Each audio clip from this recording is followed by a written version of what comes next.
I will show you another way to import your spreadsheet from Calc to Base. It's very simple. You're just going to click on the tab you want to import from your Calc sheet and drag it to Base, and you will have a pop-up that will open, and you can rename your table. So we will name it Room Assignments, like in our Calc sheet, and we will click on Use First Line as column name, and we will also click on Create New Field as primary key that we can name here Room ID. Click on Next, and we want to import all columns except ID because we're creating a new one called Room ID. And then we can click on Next, and we can modify each of our fields. We can change the field type. So for example, for the room number, we can put it as an integer. And same for the guest ID. And for the dates, we're gonna choose date as the field type.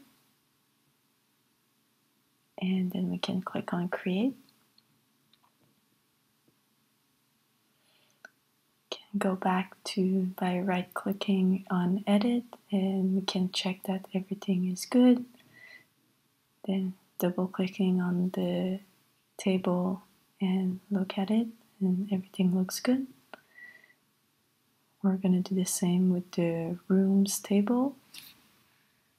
So we will first rename it, and this time we won't select to do a new primary key. We're just going to add everything,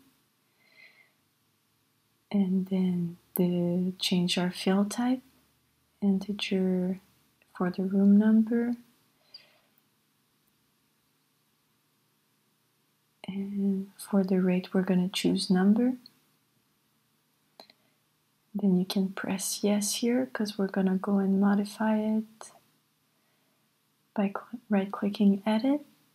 We created a new primary key, but we want the room number to be the primary key, so we're going to right click on it and choose primary key, and we can right click on ID and select delete. Gonna save it and click yes, and can double click on it and see that everything works. We have our room rate as a number.